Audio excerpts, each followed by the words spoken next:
Incontournable, il l'est aussi dans les classiques, dans la mise en scène de classiques, c'est Jacques Bachelier.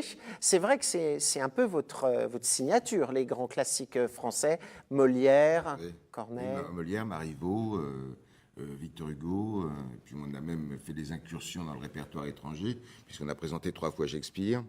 Alors moi j'aimerais savoir quand on monte à Molière, puisque je pense que c'est quelque chose que vous étudiez en cours avec les étudiants, Oui. c'est quelque chose que vous connaissez depuis très très longtemps, c'est un des classiques qu'on lit à l'école. Oui, oui. Est-ce que lorsque vous le mettez en scène, vous le redécouvrez ou est-ce que vous le réinterprétez? Est-ce qu'il y a une mise à plat totale?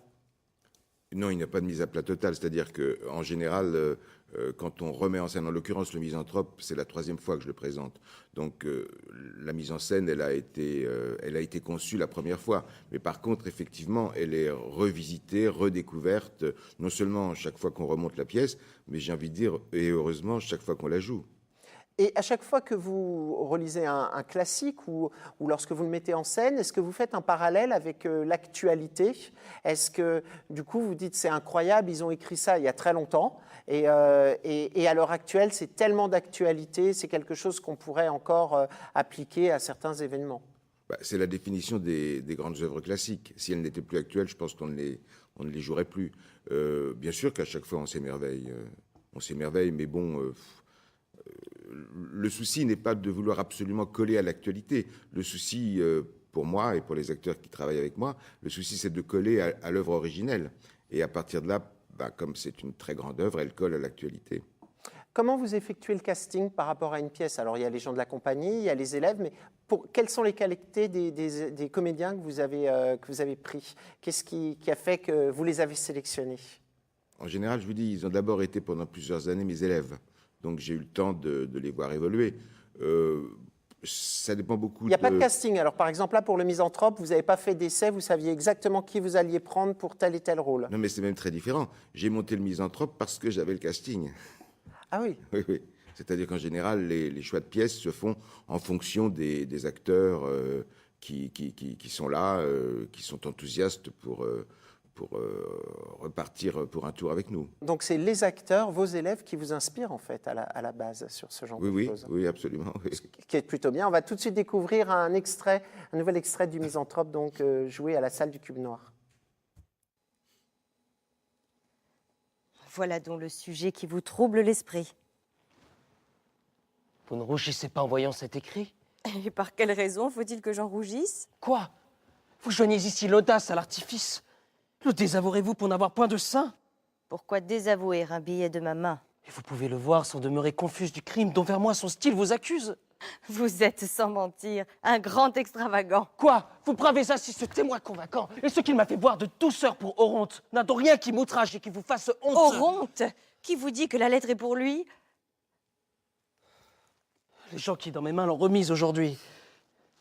Mais je veux consentir qu'elle soit pour un autre. Mon cœur n'a-t-il moins à se plaindre du vôtre? En serez-vous vers moi moins coupable, en effet? Et si c'est une femme à qui va ce billet? En quoi vous blesse-t-il? Et qu'a-t-il de coupable? Oh, le détour est bon et l'excuse admirable. Je ne m'attendais pas, je l'avoue, à ce trait. Et me voilà par là convaincu tout à fait. Le Misanthrope, mise en scène Jacques Bachelier à la salle du Cube Noir, c'est jusqu'au 8 avril. Moi, j'aimerais savoir, avec les réseaux sociaux à l'heure actuelle et tous ces jeunes qu'on dit qui ne lisent plus, qui ne savent pas faire des phrases de plus de quelques mots, est-ce que, justement, il y a encore un public pour les classiques? Est-ce qu'il se renouvelle? Et est-ce que l'accueil est toujours le même? Ou vous, avec le temps, vous voyez qu'il y a une différente façon de consommer aussi le théâtre? Écoutez, ça, je ne peux pas vous dire grand-chose là-dessus parce que d'abord, je ne m'en suis pas aperçu et puis je dois vous avouer que je ne m'en suis pas trop soucié non plus. La seule chose que je constate, c'est qu'effectivement, ça se passe toujours pas mal puisqu'on arrive, encore une fois, à jouer ces pièces chaque fois un mois, ce qui est quand même une belle durée. Vous continuez à remplir les salles. Et puis il y a aussi, vous avez votre public qui vous suit depuis de nombreuses années. Et il se renouvelle beaucoup. Hein. Il se renouvelle beaucoup. Oui, oui. Peut-être que là, il y a peut-être une chose à dire, c'est qu'effectivement, il y a une habitude qui s'est prise.